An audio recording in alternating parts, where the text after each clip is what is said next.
Uy, sandali! Uy, sandali! Huwag kang pumasok! Bahay ko to! Hindi mo to bahay! Naliligaw ka! Ikaw ang umalis dahil bahay ko to. Ang kulit! Sabi ng hindi mo nga bahay to eh!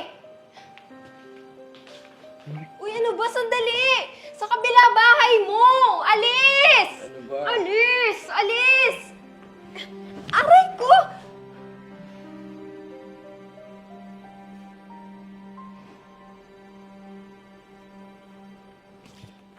Aalis ka dito o tatawag ako ng pulis?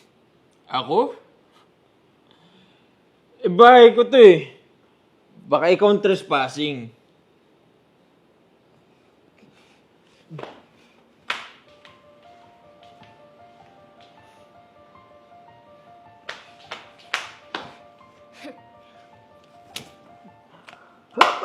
Ngayon mo sabihin sa akin na bahay mo to! What the hell?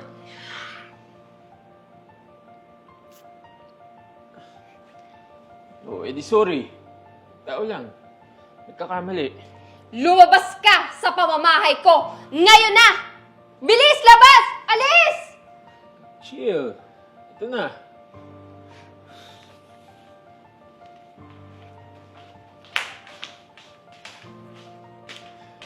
Pwede ba? Bilis-bilisan mo! Baka mamaya dumating yung asawa ko eh! Mapagkamalan pa akong cheater eh! Sinusubukan ko, okay? Ayaw bumukas, oh. Umalis ka nga dyan!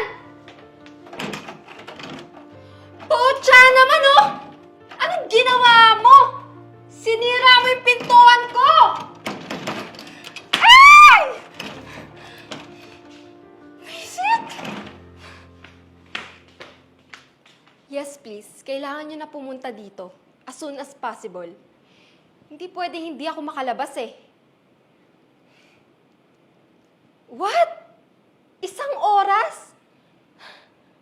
Ang tagal naman nun.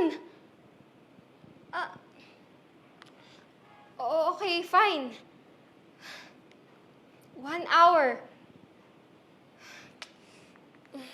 Okay, sige. Thank you.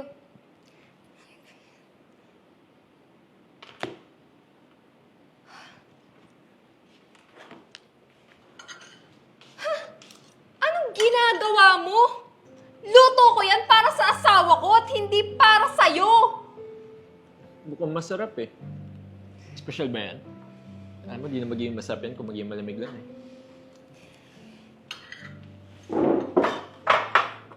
Wala na! Sinira mo na yung pagkain. Tignan mo.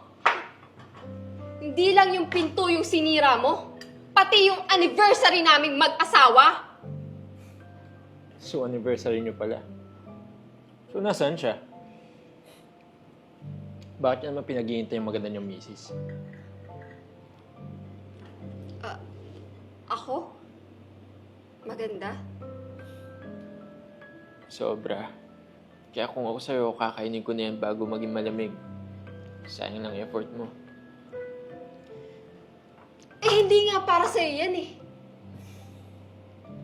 Para kanino? Sa asawa mo.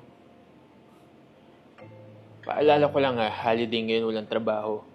Kaya kung wala siya dito, malamang sa malamang may kabit yun.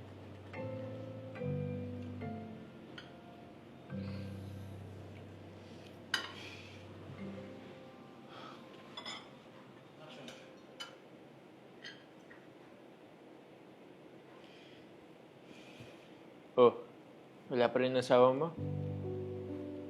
Halika na, pagsaluhan na natin to. Sarap ng luto mo. Nasasarapan ka dyan? Oo nga. Halika na, tikman mo.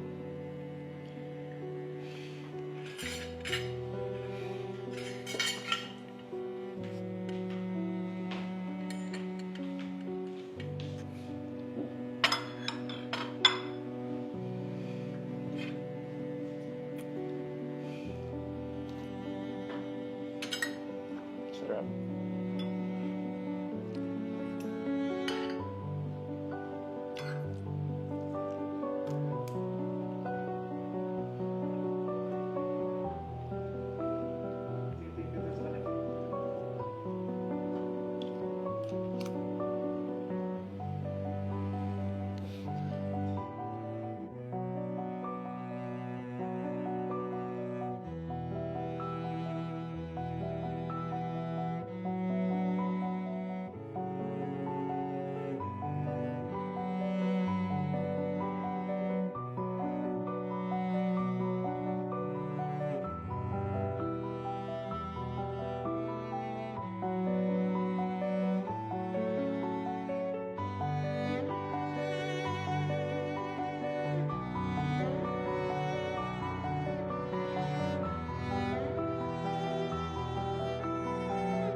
Maghahapon na.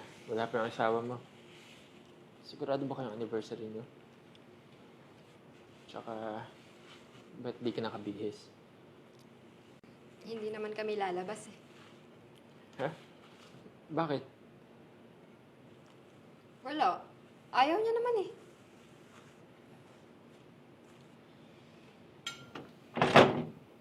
Ay, ayun na yung asawa ko. Magtago ka, bilis! Bilis, bilisan mo! Bubuksan to.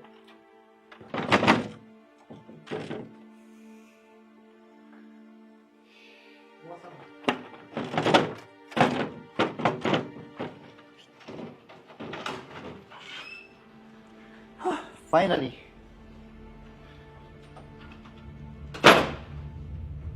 Bakit hindi magbukas-bukas tong pinto? Nahirapan pa ako sa pintuan.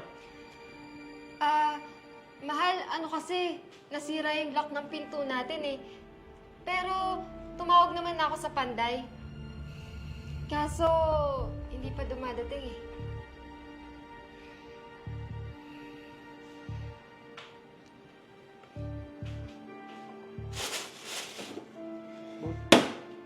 Ano to? Walang pagkain? Ang ina. Pagod na pagod ako. Galing trabaho, tapos wala akong madadatnan ng pagkain dito?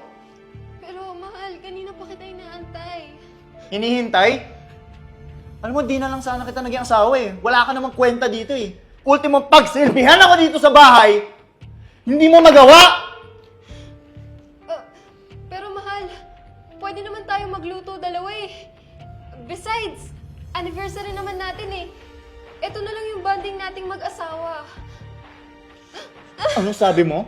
Mahal. Ako pagluluto? Pagod na pagod ako sa labas! Tapos, hindi ako nagtatrabaho dito sa bahay kung hindi trabaho mo yan! Ikaw dami gumagawa niyan para sa akin! Pero mahal, hindi mo naman ako katulong dito. Tulong? Huwag mo siya saktan! Sino naman tong gagon to? Ha? Niloloko mo ako? Mahal, hindi. Siya yung kapitbahay natin na nakasira ng lock ng pinto. Hindi na importante kung sino ako. Pero yung ginagawa mo sa asawa mo, hindi na tama yan! Asawa mo to, hindi to kung sino lang. Respetuhin mo naman sana. Respeto. So ano? Pinagtutulungan niyo ako?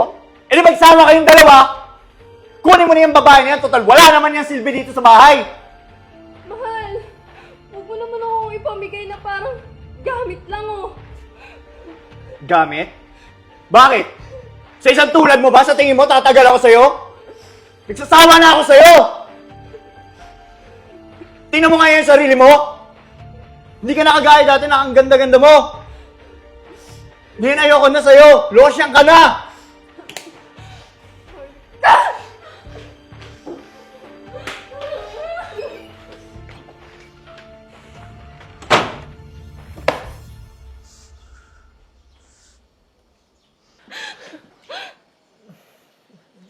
Huwag kang maniwala sa kanya.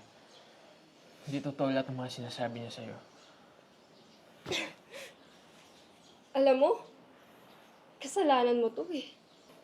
Kung hindi ka sana naligaw, hindi kami masisirang mag-asawa.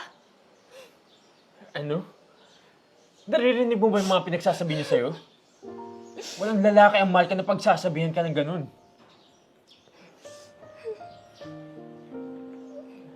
Maganda ka. Mabuti kang asawa. Hindi mo deserve yung ganong klase ng lalaki. Deserve mo yung lalaking mamahalin ka, respetuhin ka, papahalagahan. Alam mo, nung kumakain tayo kanina, nakita ko yung mga ngiti mo. Kung alam mo lang, gusto ko sana makita ulit yun. Anong ibig mo sabihin? You know what they always say. Everything happens for a reason. Kaya siguro ako naligaw sa bahay niyo kahit lasing ako. yun ay para iligtas ka sa mga ganong klase ng pangyayari. Kaya kung hahayaan mo sana ako na mahalin ka at ibigay yung mga bagay na deserve mo,